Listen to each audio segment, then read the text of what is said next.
It's my cheat sheet for Thursday, September 15th, and I gotta tell you, there are so many different stories we've had recently about college education, what you need to be doing to make sure that you make it work for you and everything else. In so many cases, that sounds all good and wonderful to people if you have the time to be able to get that 4-year degree. What if you're laid off? What if you have a family? What if you don't have 4 years to obtain that line of education? Well, there are some answers and solutions for you. And I got to tell you, a lot of them are viable and in demand right now. For example, here's one that doesn't require any formal education, higher education. How about a police officer? That's out there right now. In demand all around the country. Make yourself valuable there.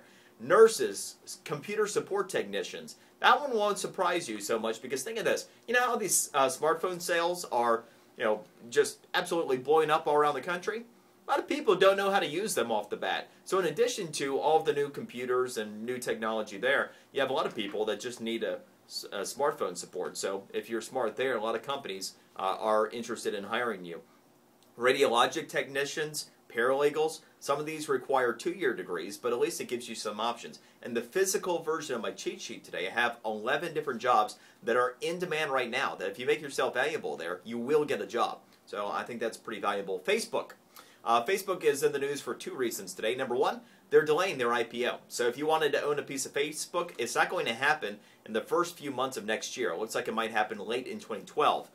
They are delaying this because the turmoil in the stock market, yada, yada, yada. Here's what's really going on. Facebook has put out this idea that they might be worth $100 billion. I think it's actually closer to $40, maybe $50 billion. I think that's probably the case. If Facebook could raise $100 billion worth of investment right now, I think they would do so, and I think they would come public. But their time will come, and the Facebook IPO will be huge. Make no mistake, when it does happen. Here's a piece of news that's usable to you right now. The subscribe feature.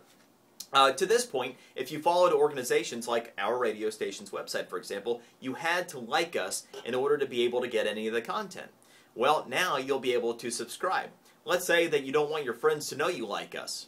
Well, now you can subscribe, still see what's on there, and nobody has to see that you actually like us or a particular celebrity or anything else.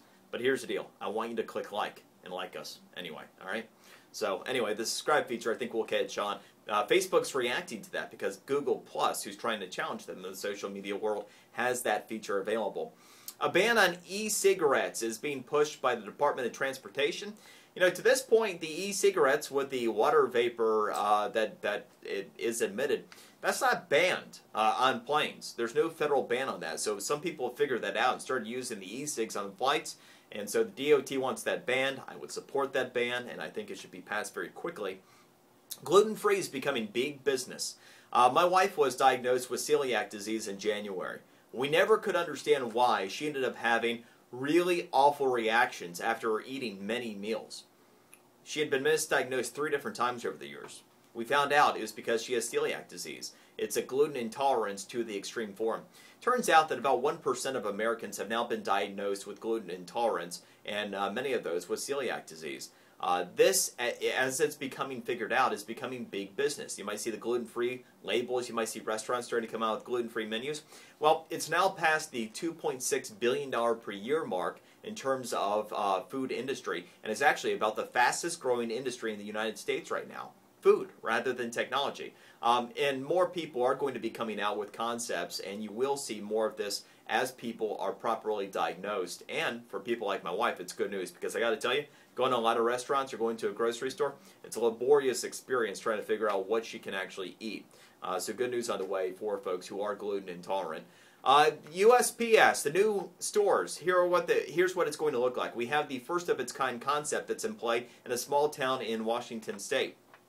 They ended up closing down their post office, opened up across the street from where they had been at a convenience store. So you could buy your milk, cigarettes, and, oh yeah, do mail. And here's the thing that was cool about it. That's a 24-hour convenience store, so the people can use the post office features 24 hours a day. I think you're going to see more of these concepts roll out around the country, and I hope the Postmaster General's plan is adopted by Congress. That would allow them to move quickly on that plan to revamp the USPS stores. Maybe the next time you go to the grocery store, you'd be able to access the post office services as well, and at a more convenient time for your schedule. I think it's a winner all the way around. And Windows 8. can Microsoft get its groove back? It looks like Windows 7, which was a good product, is going to be followed up next year with a good Windows 8 product. This is a super important time for Microsoft. Apple has been winning the technological innovation battle, but they haven't taken out Microsoft's dominant share in the computer business with operating systems. Microsoft needs Windows 8 to be a hit, or else Apple could kill Mr. Softy once and for all. That is the cheat sheet for today. We'll see you tomorrow.